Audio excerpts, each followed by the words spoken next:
Hello साथीहरु, good morning everyone. मेरो YouTube च्यानलमा हजुरहरूलाई स्वागत छ। साथीहरु, म आज हजुरहरूलाई माछाको रेसिपी लिएर आएकी छु। साथीहरु, अस्तिको भिडियोमा चाहिँ मैले हजुरहरूलाई तिल राखेर टमेटोहरु सबै ग्राइन्डर गरेर माछाको रेसिपी बनाएको थिएँ भने आज म हजुरहरूलाई सिम्पल सादा तरिकाले माछाको ग्रेभी बनाएर देखाउँछु। साथीहरु, हजुरहरूले देख्न सक्नुहुन्छ मैले माछा लिएर धोएर पनि राखिसकेको छु। अब यसमा म हजुरहरूलाई मसलाहरू मोलेर पनि देखाउने छु। साथीहरु देख्न सक्नुहुन्छ मैले माछा राम्रोसँग पखालेर सफासँग धोएर बोलमा राखेछु। साथीहरु, हजुरहरूले यसमा चाहिँ सुरुमा स्वाद अनुसार नुन राख्नु होला। साथीहरु, र हजुरहरूले यसमा बेसार राख्नु होला। यसमा चाहिँ गरम मसला राख्नु होला। साथीहरु, हजुरहरूले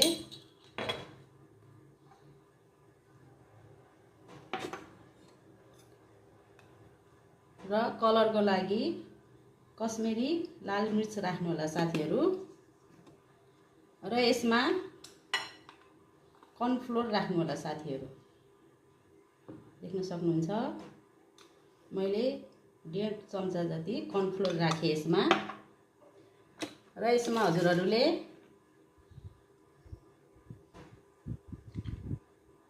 अमिलो राख्नु होला। साथीहरु, अमिलोले माछाको एकदम स्वाद बढाउँछ। साथीहरु, र यसमा हजुरहरूले थोरै मात्रामा तेल राख्नु होला। साथीहरु, र हजुरहरूले यसलाई मिक्स गरिदिनु।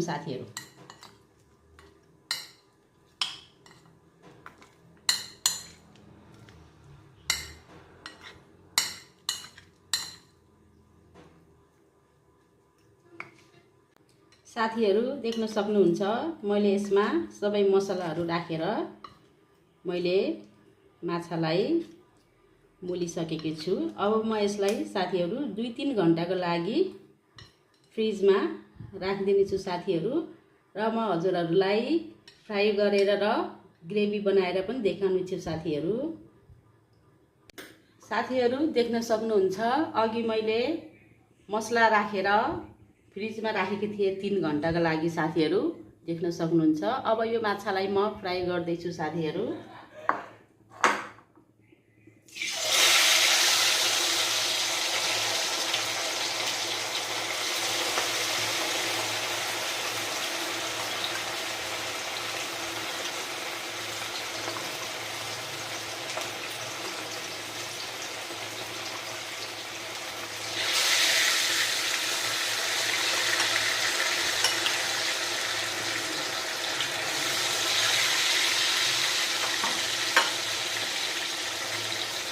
देख्न सक्नुहुन्छ साथीहरु मैले अघिको माछा फ्राई गर्दैछु।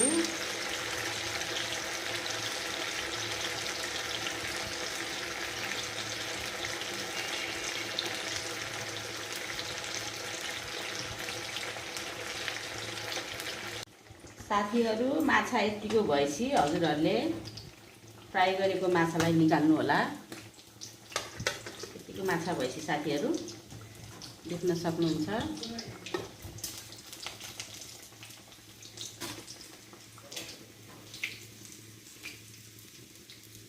साथीहरु यतिको भएपछि हजुरहरूले माछालाई निकाल्नु होला। र म अरु माछाहरूलाई पनि फ्राई गर्दैछु।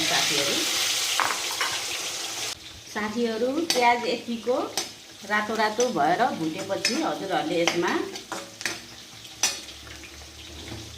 टमाटो राखिदिनु होला। टमाटो चाहिँ अलि धेरै राख्नुपर्छ साथीहरु, किनभने ग्रेभीको लागि टमाटर धेरै चाहिन्छ।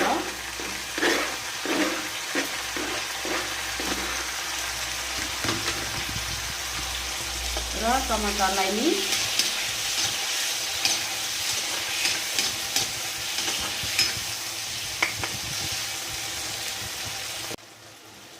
साथीहरु देख्न सक्नुहुन्छ मैले अरु माछालाई पनि फ्राई गरेर प्लेटमा निकालिसके।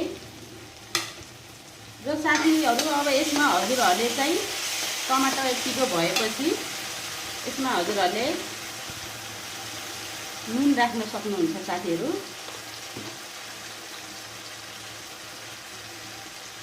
र बेसार र यो मिट मसला हो साथीहरू। मसँग फिस मसला छैन, त्यसैले मिट मसला राख्दैछु। र यसमा कलरको लागि चाहिँ हजुरहरूले अलिकति खुर्सानी राखिदिनु होला र यसलाई पनि फेरि एकछिनसम्म भुट्नु होला।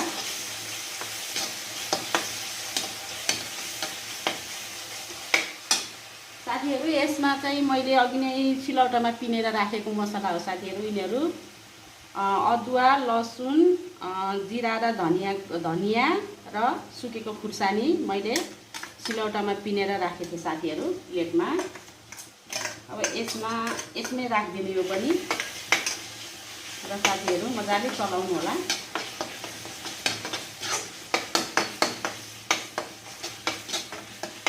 साथीहरू मसला चाहिँ एकदम मजाले पाक्नुपर्छ, किनभने मसला पाकेन भने अलिक गनाउँछ। र मसलालाई अब मजाले तेल निस्किने गरी 10-15 मिनट पकाउनु होला हजुरहरूले। साथीहरू देख्न सक्नुहुन्छ मसला पाकेर हाम्रो रेडी भइसकेको छ। मसला पाकेपछि साथीहरू मसलाबाट तेल आफै निस्किन्छ साथीहरू, देख्न सक्नुहुन्छ मसला मजाले पाकेको छ।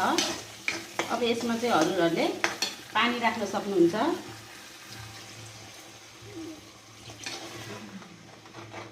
पानी चाहिँ हजुरहरूले कतिको राख्न सक्नुहुन्छ आफ्नो आवश्यकता अनुसार साथीहरू।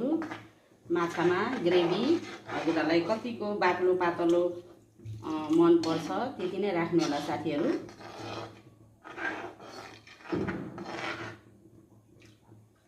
साथीहरू मेरो चाहिँ दुईटा बाबुहरूले चाहिँ माछा मासु केही पनि खाँदैन साथीहरू, त्यसैले मैले उनीहरूको लागि छुट्टै तरकारी बनाइदिनुपर्छ। मलाई फेरि माछा भने चाहिँ एकदम मनपर्छ साथीहरू, मासु भन्दा पनि। माछा खानाले हाम्रो स्वास्थ्य पनि राम्रो हुन्छ साथीहरू।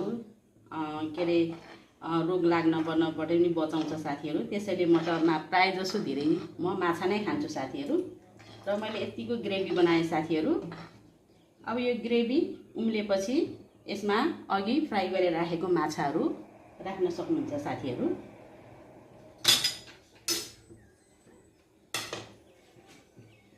साथीहरू देख्न सक्नुहुन्छ ग्रेभी उम्लेर यतिको भइसकेको छ। अब यसमा मैले अघि फ्राई गरेर राखेको माछा राख्दैछु साथीहरू। साथीहरू म चाहिँ फ्राई पनि खान्छु र ग्रेभी बनाए पनि खान्छु। मैले 4 पिस जति चाहिँ ग्रेभीमा राखेँ साथीहरू र 3 पिस जति चाहिँ मैले फ्राई नै राखेको छु साथीहरू। फ्राई पनि एकदम मनपर्छ साथीहरू मलाई।